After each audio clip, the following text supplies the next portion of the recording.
Taste the Daily.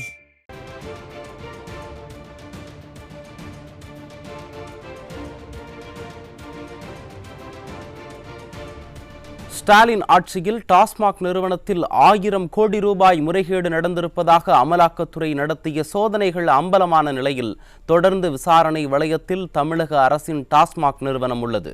இந்த நிலையில் தற்போது டாஸ்மாக் நிறுவனத்தின் மேலாண் இயக்குனர் விசாகனின் வீடு உள்ளிட்ட பல்வேறு இடங்களில் அமலாக்கத்துறை அதிகாரிகள் சோதனை நடத்தி வருவது பரபரப்பை ஏற்படுத்தி இருக்கிறது. இது குறித்த கூடுதல் தகவல்களை நமது தலைமை செய்தியாளர் ஜெயக்குமாரிடம் கேட்கலாம். வணக்கம் ஜெயக்குமார், விரிவான விவரங்களை பதிவு பண்ணுங்க. வணக்கம் கண்ணதாசன். தமிழகத்தில் ஆளுகிற திமுக ஆட்சியில் பல்வேறு முறைகேடுகள் தொடர்ந்து சந்தி சிரிக்கும் நிலையில் அம்பலமாகி கொண்டிருக்கிறது. தமிழகத்திலே டாஸ்மாக் நிறுவனம் மூலமாக பல ஆயிரம் கோடி ரூபாய் ஊழல் நடந்திருப்பதாக தொடர்ந்து அமலாக்கத்துறையினுடைய விசாரணையில் திடுக்கிடும் தகவல்கள் வெளியாகி வருகிறது. அமலாக்கத்துறையில் அண்மையில் நடத்தப்பட்ட குறிப்பாக இந்த டாஸ்மாக் நிறுவனத்தில் எழும்பூரில் இருக்கக்கூடிய தாளமுத்து நடராஜன் மாளிகை, அதே போன்று கொள்முதல் செய்யக்கூடிய பல்வேறு இடங்கள், டாஸ்மாக் நிறுவனத்தினுடைய முக்கிய பிரமுகர்கள், அதே போன்று அந்த செந்தில் பாலாஜி அவரோடு தொடர்புடைய அதிகாரிகளிடங்கள் எல்லாம் பல்வேறு சோதனைகள் நடத்தப்பட்டு குறிப்பாக இந்த டாஸ்மாக் நிறுவனத்தில் 1000 கோடி ரூபாய்க்கு மேல் முறைகேடு நடந்திருப்பதாக அமலாக்கத்துறை ஏற்கனவே அம்பலப்படுத்தி இருக்கிறது. இந்த நிலையில் தற்போது சென்னை மணப்பாக்கம் பகுதியில் இருக்கக்கூடிய சிஆர் புரத்தில் இருக்கக்கூடிய தமிழ்நாடு மாநில சந்தைப்படுத்தல் கழகத்தினுடைய டாஸ்மாக் நிர்வாக இயக்குனர் விசாகனுடைய இல்லத்திலே இன்று காலையிலிருந்து ஆயுதம் ஏந்திய மத்திய போலீஸ் பாதுகாப்போடு அமலாக்கத்துறையினர் தீவிர விசாரணை நடத்தி வருகிறார்கள். அதே போன்று ராயப்பேட்டை பகுதியிலே அமைந்திருக்கக்கூடிய தி ரெசிடென்சி குடியிருப்பில் வசிக்கக்கூடிய தொழிலதிபர் தேவகுமார் என்பவருடைய இல்லத்திலும் அமலாக்கத்துறை அதிகாரிகள் தீவிர விசாரணை மேற்கொண்டு வருகிறார்கள். சென்னை சூளைமேடு கல்யாணபுரத்தில் இருக்கக்கூடிய SNJ அலுவலகத்தில் தீவிர சோதனை நடத்தப்பட்டு வருகிறது. குறிப்பாக தமிழகத்திலே டாஸ்மாக் நிறுவனத்தின் மூலமாக பல்வேறு முறைகேடுகள் நடந்திருப்பது அம்பலமாகி இருக்கிறது.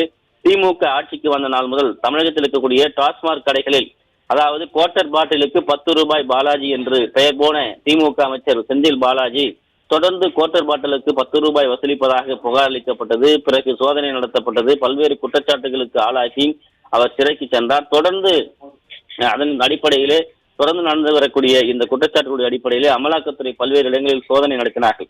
குறிப்பாக டாஸ்மாக் அலுவலகம் உட்பட மதுபான ஆலைகளுடைய உற்பத்தி செய்யக்கூடிய பகுதி, அங்கே கொள்முதல் செய்யக்கூடிய அலுவலகங்கள், அவருடைய உரிமையாளர்களுடைய அலுவலகங்கள் என சோதனை நடத்தப்பட்டது. அந்த சோதனையின் மூலமாக டாஸ்மாக் மது பாட்டிலுக்கு பல்வேறு முறைகேடுகள் செய்திருப்பது அம்பலமாக இருக்கிறது. கொள்முதல் செய்யக்கூடிய இடங்களிலே கொள்முதல் செய்கிற அந்த பாட்டிலுக்கு வாங்கக்கூடிய தொகையும், இவர்கள் விற்பனை செய்யக்கூடிய தொகையும், அதே போன்று கூடுதலாக பெறக்கூடிய தொகையும் என பல்வேறு முறைகேடுகள் நடந்திருப்பது அம்பலமாக இருக்கிறது. இதன் மூலமாக சுமார் 1000 கோடி ரூபாய் முறைகேடுகள் நடந்திருப்பதாக தொடர்ந்து குற்றச்சாட்டு செய்யப்பட்டது.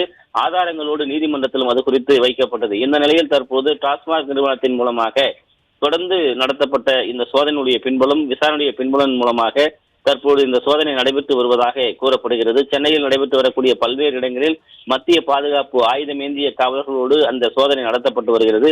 குறிப்பாக தமிழகத்தினுடைய டாஸ்மாக் நிறுவனத்தினுடைய சந்தைப்படுத்துதல், தமிழ்நாடு மாநில சந்தைப்படுத்தல் கழகத்தினுடைய நிர்வாக இயக்குனர் விசாகனுடைய இல்லத்தில் இந்த சோதனை நடைபெற்று வருகிறது. இதற்கெல்லாம் இந்த அதிகாரிகள் எப்படி ஒத்துழைப்போடு இருந்திருக்கிறார்கள் என்பது குறித்து ஒரு பின்னணியில் இந்த சோதனை நடத்தப்பட்டு வருவதாக கூறப்படுகிறது. ராயப்பேட்டை ரெசிடென்சி குடியிருப்பில் வசிக்கக்கூடிய தொழிலதிபர் தேவகுமார் என்பவருடைய இல்லத்திலும் இந்த சோதனை நடத்தப்பட்டு வருகிறது. அதே போன்று SNJ அலுவலகம், இப்படி பல்வேறு இடங்களில் நடத்தப்பட்டு வரக்கூடிய சோதனையில் மேலும் பல்வேறு முறைகேடுகள் செய்திருக்கக்கூடிய ஆவணங்கள் சிக்குவதற்கான வாய்ப்புகள் இருக்கும் என்கிற ஒரு பின்புலத்தோடு இந்த சோதனை முன்னெடுக்கப்பட்டிருப்பதாக அமலாக்கத்துறை அதிகாரிகள் வட்டாரங்கள் தகவல் தெரிவிக்கின்றன.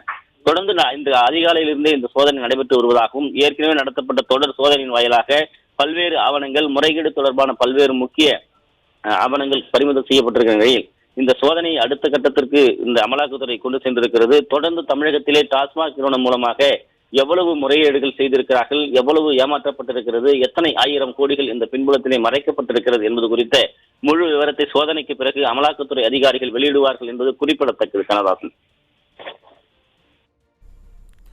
டாஸ்மாக் துறையில் நடைபெற்ற 1000 கோடி ரூபாய் முறைகேடு தொடர்பாக பதிவு செய்யப்பட்டிருந்த வழக்குகளை CBIக்கு மாற்றக் கோரிய மனுவிற்கு பதிலளிக்கும்படி மத்திய மாநில அரசுகளுக்கும் CBI, அமலாக்கத்துறை மற்றும் லஞ்ச ஒழிப்புத்துறை உள்ளிட்டோருக்கும் சென்னை உயர்நீதிமன்றம் உத்தரவிட்டிருந்த நிலையில் தற்போது அமலாக்கத்துறையினர் சோதனை நடத்தி வருகின்றனர். விரிவான விவரங்களை வழங்கியமைக்கு நன்றி ஜெயக்குமார்.